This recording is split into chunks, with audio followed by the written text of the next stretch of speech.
Hi, welcome to Receptive Radio, September 21st. I'm doing this from a different app, so I'm just trying to see.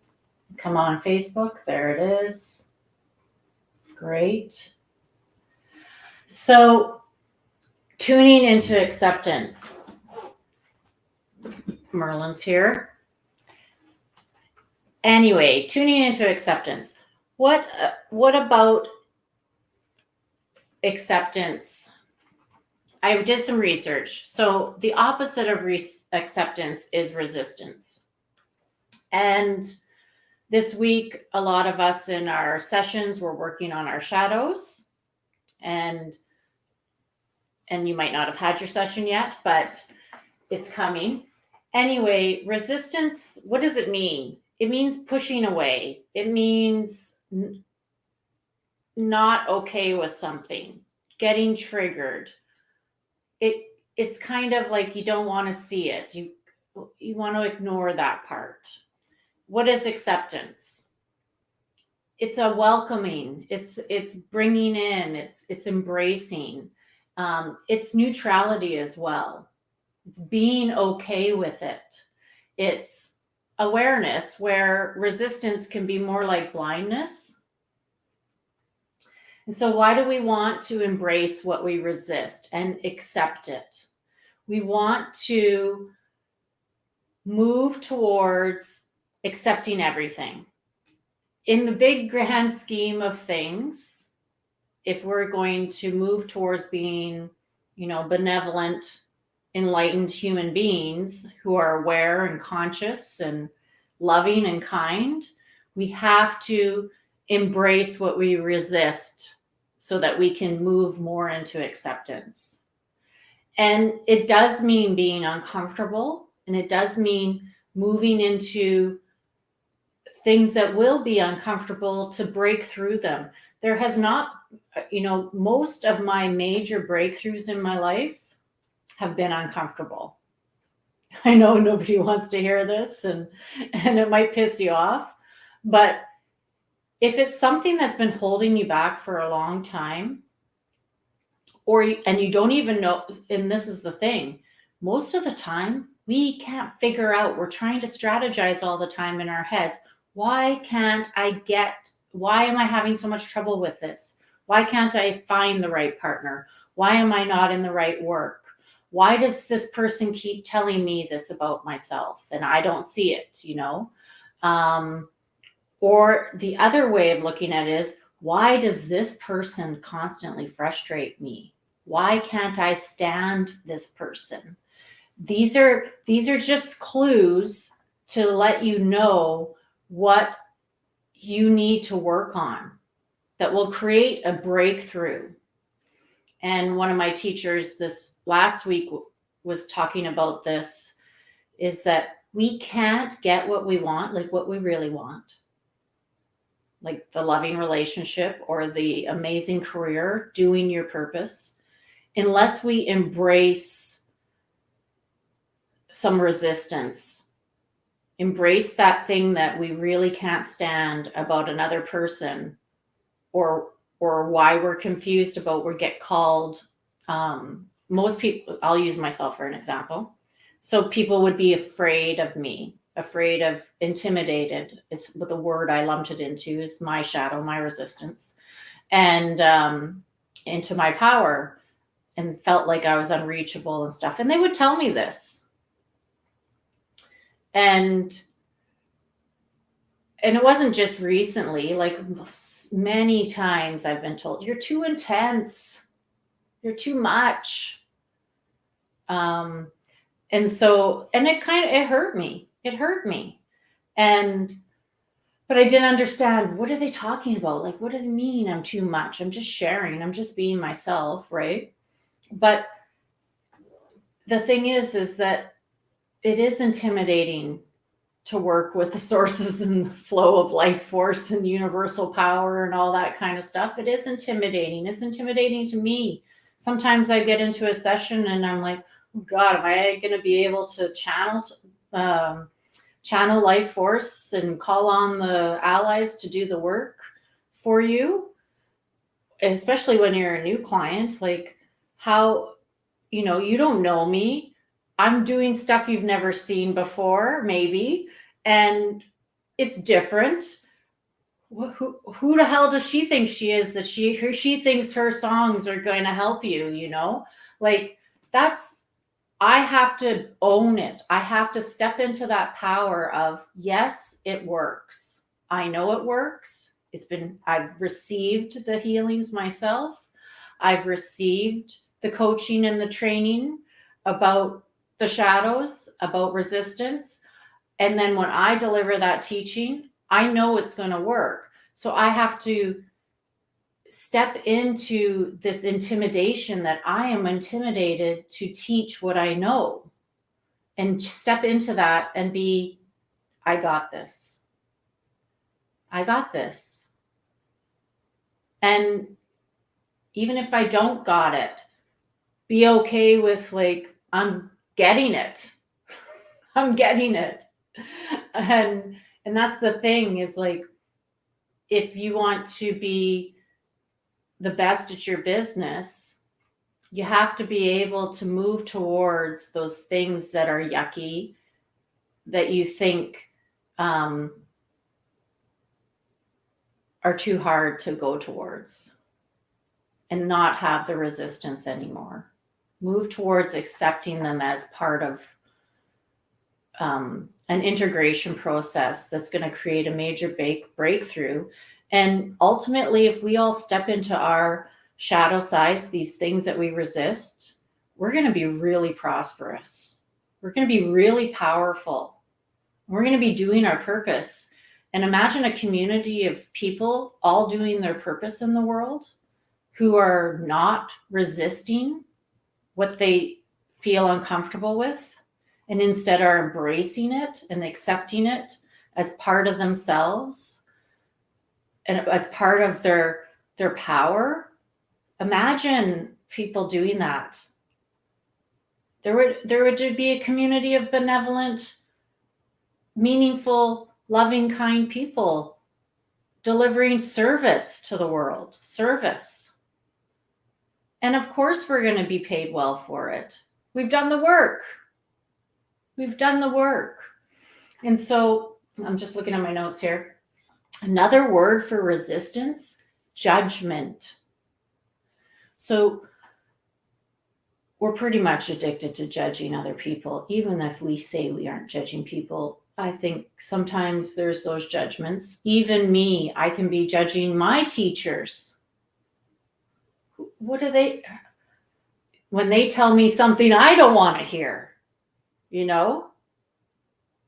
So where are we judging still? So it's sometimes hard because this shadow, and there's lots of different schools out there talking about the shadows right now.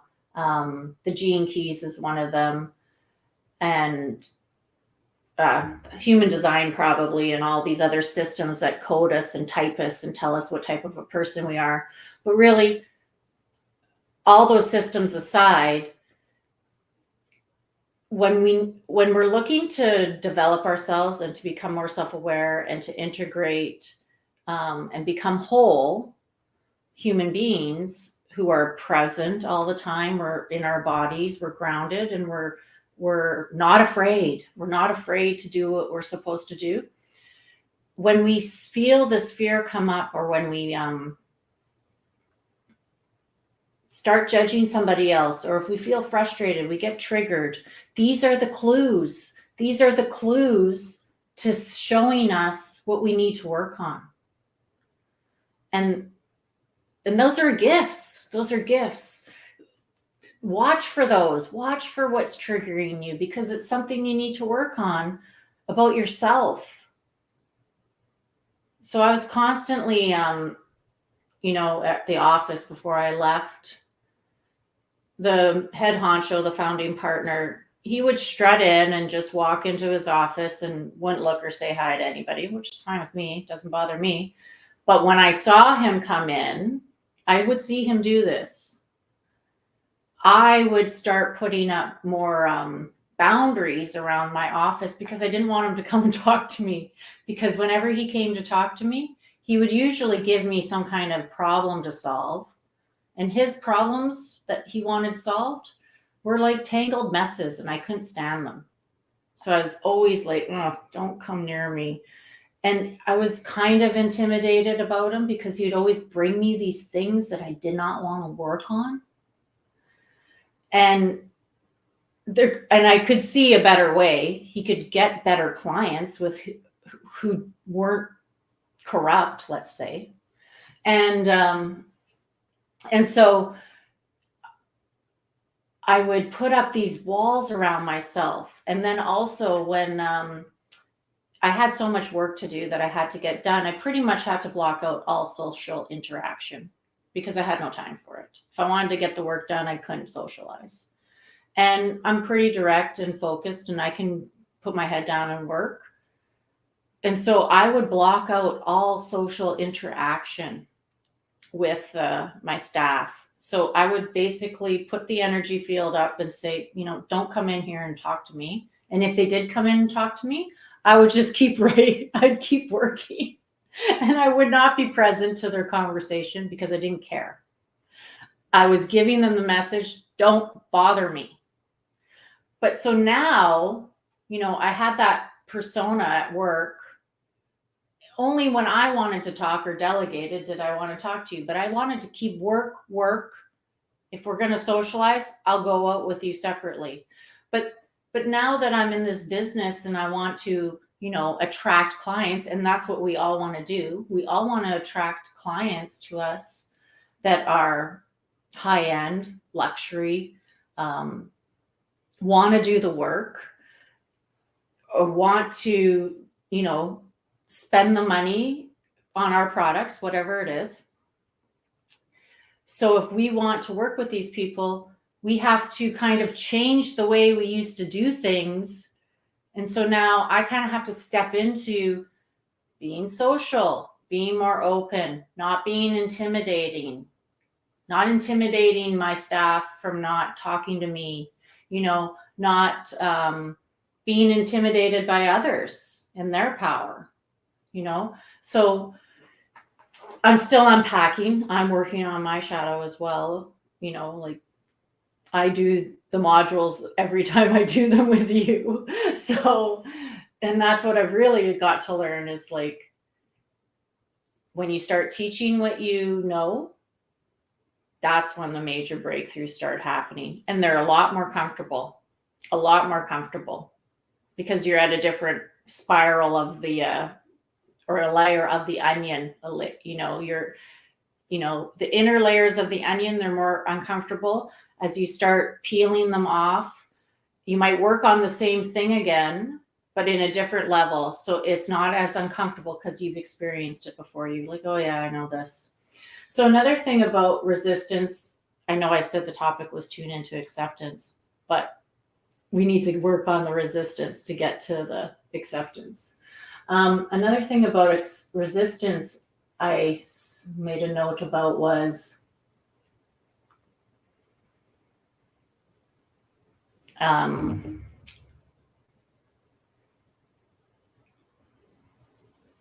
there's another way of working with it. So, and it's more about the triggers, right? So when you notice there's something about somebody that's triggering you, okay, I need to work on that.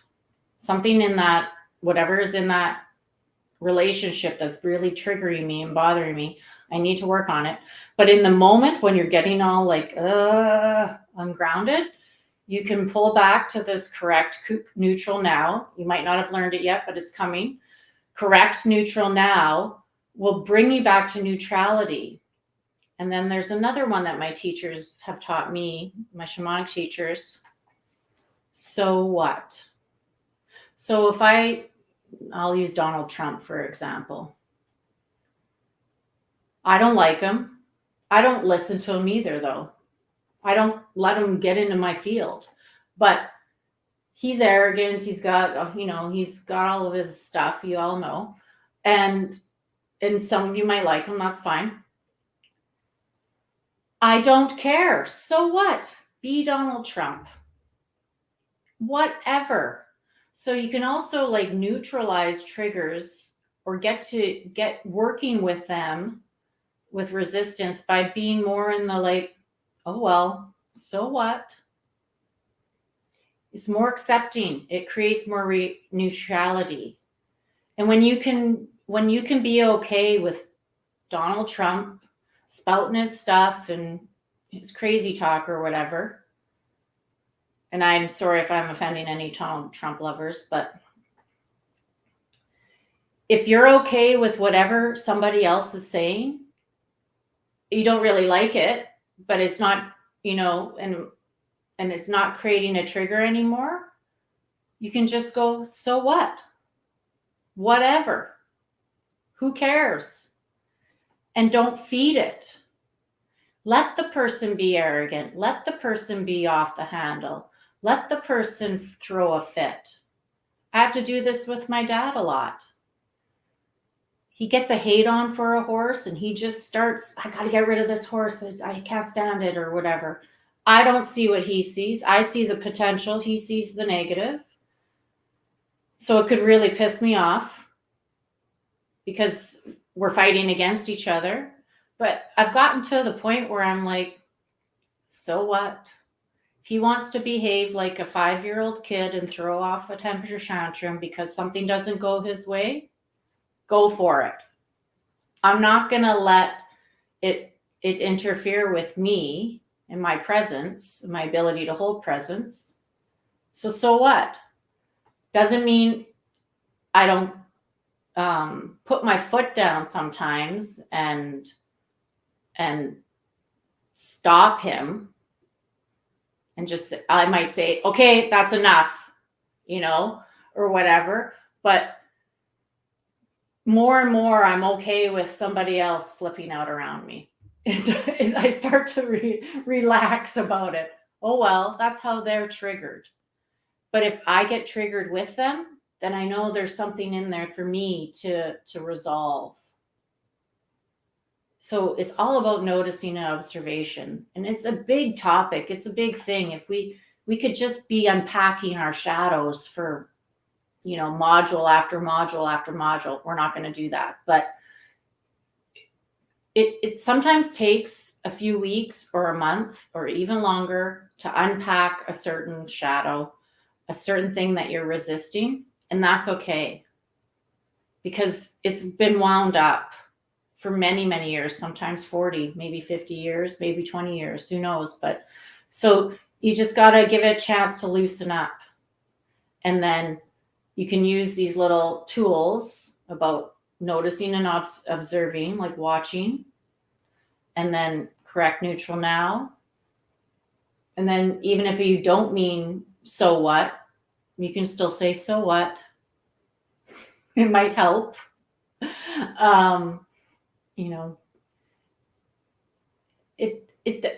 Acceptance is being okay with it, being okay with somebody being the way they are, being okay with the situation the way it is. Doesn't mean you condone it, but you just go into yourself and look at yourself and what can I do better? What can I do better?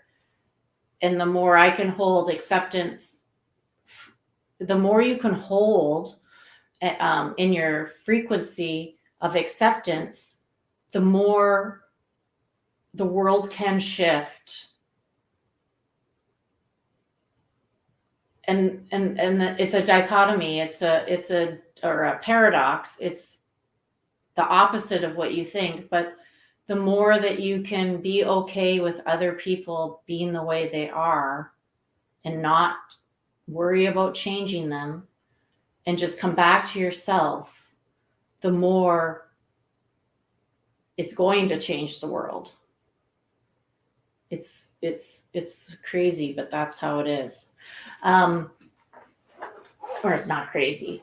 It's like a big revelation, and I'm still unpacking it. Where it's got multiple layers and dimensions of meaning to it.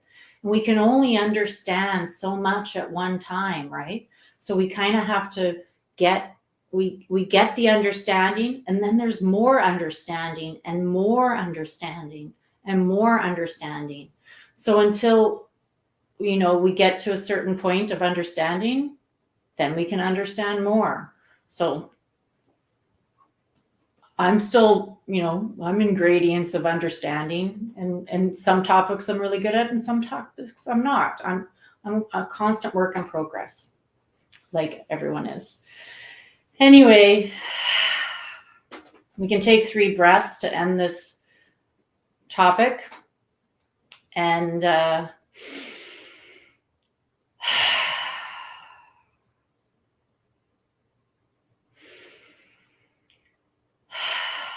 appreciate everyone showing up today and watching the replay. And I really appreciate your dedication to yourself and how much you work on yourself and how important it is. So have a great day. I'll see you all soon. Bye.